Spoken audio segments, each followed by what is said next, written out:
My name's Joe Biden. It doesn't matter what your name is. What are you doing?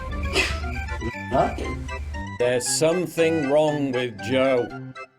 All right, it's kind of like a little segue here, moving from, actors and people that have been in Hollywood, legends in Hollywood, to now political embarrassment. So we're going to kind of bridge the gap here. We're going to go to Bounding into Comics right here and look at what Marvel star Michael Douglas said. Now, of course, Michael Douglas, known not just for his appearances in Marvel. I mean, he's been in just about everything. So, enjoy me some Michael Douglas. I really do. Don't know where he stands politically. I mean, I think I do now after this article, and hadn't really looked into it. I've realized the more I look into artists, be it actors, musicians, or whatever, and look into what their politics are, what they believe in, or whatever, I kind of get a little depressed. Even more so, the thing that bums me out is not just like, oh, well, I'm a liberal or I'm a conservative, or I don't really care about any of that. The thing that bums me out is when they attack their audience, when they attack half of the country, either the liberal side or the conservative side or whatever. It doesn't matter. If you're attacking your audience, you're kind of an idiot. And studios are doing that. We just saw Marvel do that. The Russo brothers were saying it's the audiences that are the problem, not the studios. And that's why films aren't doing good now, even though you can look at Oppenheimer and Barbie and what they did this past year. So, and plenty others for sure. But those are two of the biggest I can, point to real quick. Let's go ahead and run through what old man Michael Douglas got going on over here. So this is from Bounding into Comics. He's got to do great work over here. This is from Josh Berger. Says Marvel star Michael Douglas dismisses Joe Biden's cognitive decline, agrees the president is sharp as a tack. Of course, this is a guy that's probably the same age or older. We'll see what he has to say here. There he is. Mike Douglas. Mike Douglas used to make me moist. Nutty Professor, go watch it. Oh, so good. All right. Marvel star and Democratic Party sympathizer Michael Douglas has taken it upon himself to dismiss Joe Biden's fairly apparent cognitive decline, going as far as to agree that the 81-year-old president is sharp as a tack. That is the verbiage, and I think it's going to repeat what I'm saying right here, but that's the verbiage a lot of people are using. Sharp as a tack, sharp, and he's not. Again, we did a segment earlier about don't believe your lying eyes. Listen to what the media tells you. The media tells you he's sharp as a tack. Your own eyes will tell you he trips over sandbags. He shakes hands with ghosts. He gets lost easily. He falls off of his bike. He has no idea what's going on. He can't string a sentence together. Of course, I can't either because I'm trying to cram so much into such a small space. But you know what? No excuses. I'm not running for president. Let's continue. It says, during an interview with CNN's Fareed Douglas was asked to give his thoughts on Biden and whether he believes the 46th president should have bowed out and left the field to somebody else on account of his age. Well, I think that I walk a little similar to him, the Ant-Man and Wasp Quantumanium actor joked, adding, and the people that I've talked to and everybody that I have say he's sharp as a tack. He's fine. That points to the fact that you live in a bubble. All these people that are in the media are like, oh, everyone I talk to, you need to talk to other people. Someone that I've talked to recently that's a conservative, he's also a Canadian, is Sean from Third Relify. I've mentioned him several times before. He's become a really good friend. I really like that guy, like what he does on his channel, and just as overall person, seems like a great guy. And then my best friend, and he's like I said, he's a conservative, he's Canadian, so there's some similarities and some differences there, but we politically lean very similarly. Whereas my best friend, John, who I do filmmaking with, is more of a liberal. So we disagree more, but we talk all the time. I mean, we are messaging each other or calling each other almost every day. I mean, we are close friends. And we often don't talk about politics. And if we do, we just kind of agree to disagree on some things. And maybe we agree with some of the other points that the other one are making. We're very open-minded, very cool about talking about stuff when we do. I don't think a lot of these people do. I think they only stay within their liberal bubble, and then you've got people that stay within their conservative bubble. Whichever one of those you are, if you stay in the conservative bubble or a liberal bubble, I'm highly suggesting that you pop that bubble, get out, and start talking to other people, because then it will open your worldview. And I'm saying that to conservatives too, okay? Because Donald Trump is not God. Donald Trump is not perfect. January 6th was mostly peaceful, sure, but it wasn't 100% peaceful, and people deserve to go to jail for what they did, just like we're seeing in all these other events that are happening. They do. The law should be applied equally to everyone. And if you say, well, it's okay with this, when this group does it, but it's not okay when this group does it, I disagree with you. Doesn't matter if you're liberal or conservative. Just had to point that out. People have got to get out of their bubbles. So everyone he talks to says that he's sharp as a tack. Well, of course, everyone he talks to says that, right? Says Douglas then posited. He didn't deposit like Biden does in a diaper. We all have an issue of memories. As we get older, we forget names or something. He's overcome a stutter in his life, maybe. And sometimes he might stutter as he then proceeded to target Trump, albeit without uttering his name. Of course, they would never say Trump's name because they have TDS.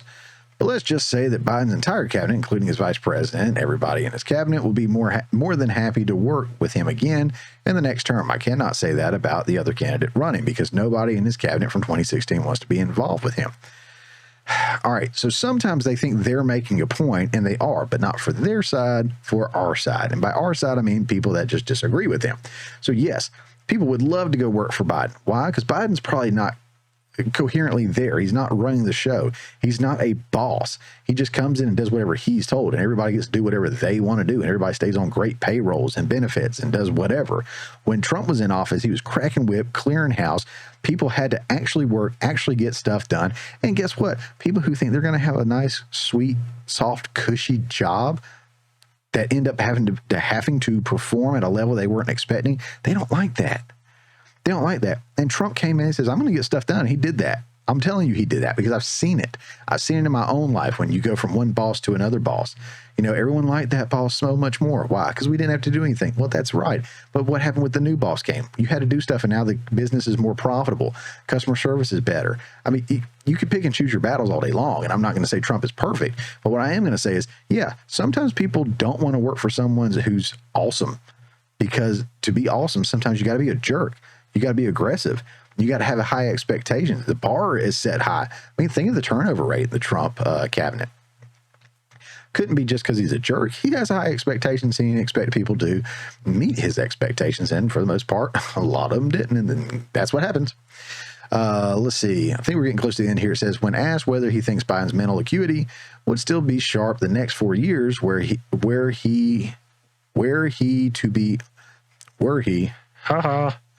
not my fault. Were he to be reelected, Douglas simply says, I think he'll be fine, later adding, this is probably the most important election of my lifetime. Every election is, no matter what they say, because we are getting more and more divided politically. Not as a people, even though politics and the mainstream media tried to separate us and divide us. Politically, there is an extreme left and an extreme right, and the people in the middle are being left behind. And that's what happened to me. I was more so in the middle, maybe even leaning to the left a little bit. I don't know. Maybe I was always leaning to the right, but I was fairly close to the middle on a lot of issues. And man, that line just went away. I am now almost far right just because I haven't changed that much, but the political game changed. You look at Jon Stewart or some of these old school Democrats. They're like, the party left me. I didn't leave the party, and they're more center or more right now than most of the people on the left because they got left behind. Continuing on, it says, I share with my kids to the Vietnam War. This is the most critical time of my lifetime, at least that I remember, where we're at right now, he continued. We need somebody in control and power who has some experience and knows how to work on a global situation. The world. Yeah, because Biden's done a great job of that with all the wars that we're in and the exit from Afghanistan and all that good stuff. Whereas Trump sucked because he got us in no new wars and he had a surplus of peace treaty signed. And yeah, Biden, yay. Look at him. Look at him. Would you look at that? This makes me sad. Just looking at this makes me sad. I'm not going to lie. Like, as an American, I'm pretty sad that's my president. And I'm sad that there are a lot of people that still support him. And I don't mean just people that are anti-Trump. I mean people that are pro-Biden, which is nuts. Let's see, blah, blah, blah. Let's go on down here. This is where I want to get to. So Michael Douglas might be in the minority of Americans defending Biden's mental acuity. He is. A Harvard-Harris survey conducted February 21st through 22nd among 2,022 registered voters found that 59% of respondents had doubts about Biden's mental fitness for office. Similarly, 67% of respondents agreed that the 46th president is too old to be the head of state. So I'll bring this up a little bit for you guys to see. It says, is Joe Biden mentally fit to serve as president of the United States, or do you have doubts about his fitness for office? 59% said yes, he is a concern. And then down here, 67. So, yeah, he is absolutely in the minority, right? Because Biden's a nut job. And if you don't think Biden's a nut job, don't get me wrong, you can say Trump's a nut job too. It's a different kind of nut. Trump's a little crazy. Sure, I'll give you that. Morally, is he the greatest person in the world to point to? Absolutely not. I don't look to Trump for my morality or anything like that. For my, he is not my moral compass. But Biden's a nut job in the sense that he has no idea what's going on. Dude's delusional, and it's not just an age thing. I know right here it talks about, where's it at? Fitness for office, I agree the president's too old. It's not just an age thing, because Trump is almost as old as Biden. But if you look at them side by side, and I'm not talking about who's skinnier or who's fatter or whatever, but if you look at who can string a sentence together, who can talk longer, there's no question about it. Trump's in a good spot. Biden is not. On a mental level, his age is definitely showing for Biden, whereas Trump's not so much. And Biden, it doesn't either when they pump him full of all those drugs before they throw him on stage. Right here on the Hill, it says, Evening Report, Biden makes case for second term in rare live interview. Isn't it sad that he does so few live interviews or takes so few questions from the press? It's almost like he's incapable of doing so. Just throwing that out there. I couldn't read much of this. What am I reading through? Yeah. So there he is, Biden and Howard Stern. Biden sits down for rare interview with shock jock Howard Stern. Howard Stern was a shock jock back in the day, and then he got his balls cut off because he wanted to be PC and liberal and wanted to play it safe. And now nothing he says is shocking. Everything is in line with the message, and he's kind of a bitch. President Biden sat down with world-famous shock jock Howard Stern for a lengthy live interview on Friday that delved deeply into his personal history and his goals for seeking re-election. And I will say, before I dive into this much more, I will say, I'm not going to read the whole article for sure, but that Howard Stern, Joe Biden breakdown, I would highly recommend this video right here by, he's not a friend of mine. I don't know him. I would love to know him. I think he does an incredible job, but this is from Don't Walk Run Productions. And I recommend this channel all the time. So go check it out. This particular video here does go into more depth in the story, break some stuff down, has some really funny little clips from it, which are great. He does a great job with that. And I think Poofy helped him with that. Don't know who Poofy is. Go check that out too. But link for that will be in the description below down in the show notes. Go check out that video. I highly recommend it. I always will tell you, if someone covers something in more depth or better than me, believe me, I'm going to point you to them because we all do things differently. But Don't Walk Run Productions, I always highly recommend them. Subscribe and like and turn on notifications because he's always coming out with great videos. I'm not sure the frequency in which he does that yet. Maybe it's twice a week. But yeah, I love it, love it, love it. Back to this. The interview, which aired on the Howard Stern Show on Sirius Satellite Radio, gave the president an opportunity to connect with millions of listeners as he has largely eschewed interviews with traditional independent press. Let's take a look at some of the highlights from the interview. Ready to debate. Former President Trump has been needling Biden in recent weeks for face-to-face debate before the November election, which will likely serve as a rematch of the 2020 election. I don't understand what that means, likely serve as a rematch.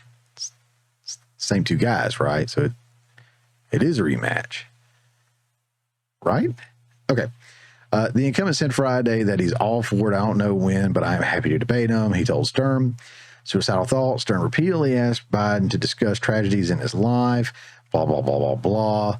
All in the Family. I don't think he talked about, taking showers with his daughter or doing stuff with his granddaughter or whatever he's got going, or not even acknowledging his one grandchild from Hunter and the Stripper or whatever it was. I don't think they talked about that.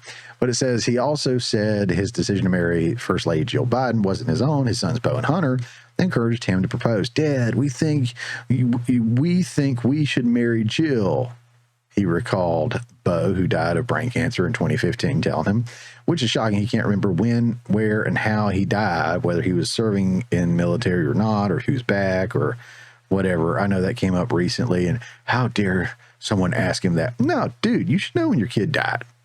Keep saying he died while serving, and apparently he didn't. I don't know. I don't know the whole story. I just know you also don't know your own son's whole story. But that said, we'll look at the headline on this one right here because it said it, but I'm going to go back to it. From Politico, Biden says he'll debate Trump. I'm happy to. And then down here, it kind of had President Trump's response. It said Biden said in the interview that he planned to debate former President Donald Trump this election cycle, but did not know when, where it would happen. It says, I'm happy to debate him. Where is Trump?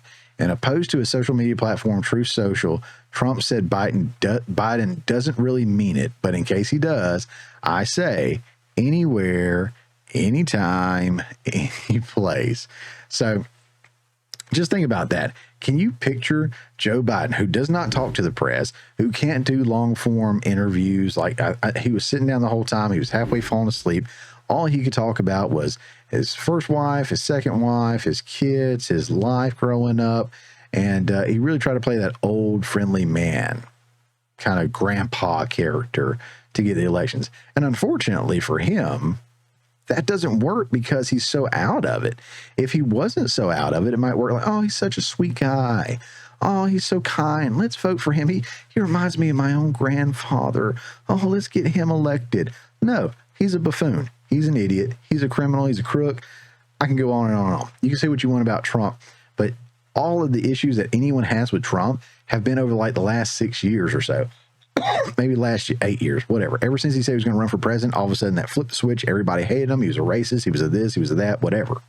And they've been going after him ever since. But if you go look at Biden's track record, as long as he's been in politics, he's been lying his ass off. And he's still doing it. And Don't Walk Run Productions, I mentioned them earlier. If you can, I'm telling you, if you subscribe to the channel, go watch more videos. He breaks down so many lies that Joe Biden has told over the years, all the plagiarism and everything. But he wants you to believe he's the uniter in chief, and he's got your best interest in mind. What do you guys think? Biden versus Trump in a live debate. Okay, obviously they're going to throw softballs at Biden and they're going to target Trump and try to get sound bites and stuff. We already know that. But Trump's like Ali. He's going to rope-a-dope him. He's going to dodge all those and just talk over him and stuff. So I'm excited to see it. I can't wait to see it. Don't know where and when, but man, it's like putting a 4-year-old in the ring with Tyson.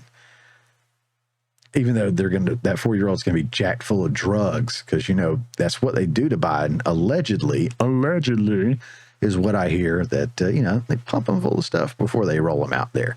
So then he can't be out there too long because then they wear off. I don't know. What do you guys think? Trump versus Biden in a debate? How do you think that's going to go? Do you think it's even going to go down? Let me know in the comments below. Would love to hear it. Hey guys, thanks for checking out this clip from the Morning Mayhem. Remember, this is just a portion of the full show that comes out every Friday morning at 10 a.m. Eastern Time. If you hadn't already, don't forget to subscribe so you don't miss out on any of the full shows or these tasty little nuggets.